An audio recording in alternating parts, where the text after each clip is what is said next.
I still hear the sound. Not a scream. Something worse. It came out of our TV when I was 10 years old, and it didn't belong to any channel. Everyone told us it was nothing. Just interference. But 30 years later, I learned exactly who caused it. And this time, he didn't get to walk away. If you've ever been dismissed. If you've ever been told you imagined it while knowing something was deeply wrong, then stay with me. Hit like, subscribe, and settle in. Because this story isn't just about something evil that happened to two kids. It's about what happens when the truth finally catches up to the person who thought he buried it forever. It was the summer of 1991. No cell phones. No streaming. Just a heavy old TV with rabbit ear antennas that buzzed if you touched them wrong. I was 10. My little sister was 6. Our parents were out to dinner, which back then wasn't a big deal. I was in charge. Which really just meant lying on the couch while she curled into my side like a sleepy kitten.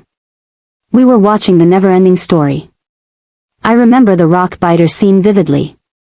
Because that's when the air in the room changed. The screen flickered. Movie.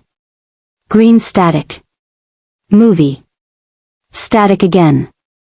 I rolled my eyes. Adjusted the antenna. Then the screen went completely black. Not TV off, black. Not static.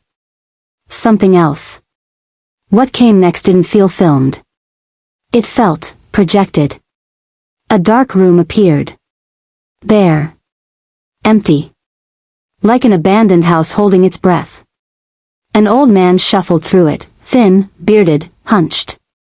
The camera, if that's what it was, followed him. Then the sound hit. Not loud. Not sharp. Pure, animal suffering poured from the speakers like it was alive. My sister jolted awake screaming. Make it stop. I jumped up, heart hammering, and ran toward the TV. And that's when I saw it. In the corner of the room. A twisted shape. Human, but wrong. Then a giant X flashed across the screen. And suddenly, the movie resumed like nothing happened. No rewind. No glitch. Just the never-ending.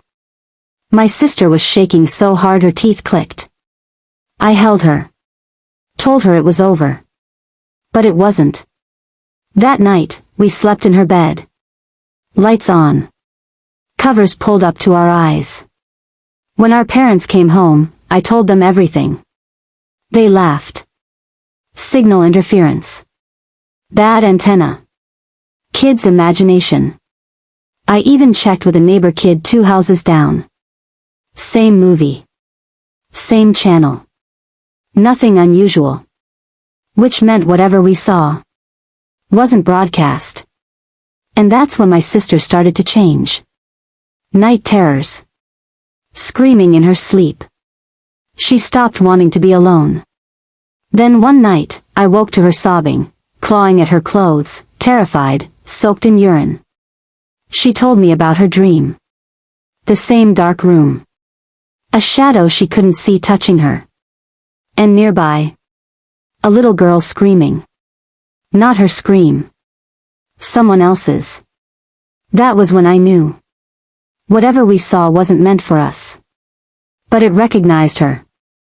Years later, when we were teenagers, curiosity turned into obsession. We asked questions. An old woman who'd lived there her whole life finally told us the truth. In the 1970s, a family lived in that house. 2 boys. And a little girl in a wheelchair.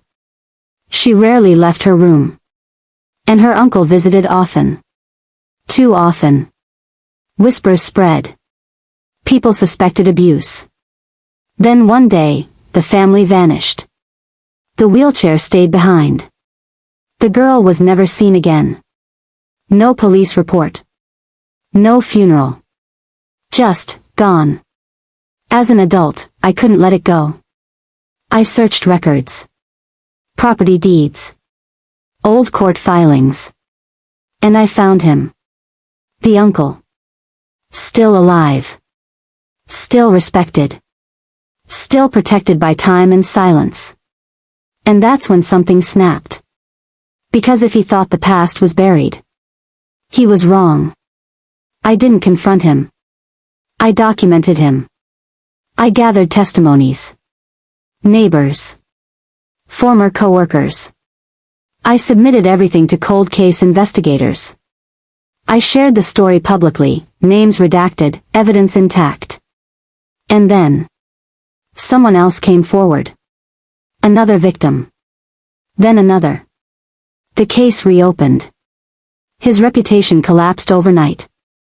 And for the first time in decades, he had to answer. Watching him sit in that interrogation room. Smaller. Older. No longer powerful. I didn't feel joy. I felt release.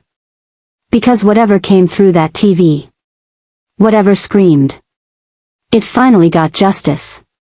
Some evils don't haunt houses. They haunt people. And sometimes, they wait for someone brave enough to speak.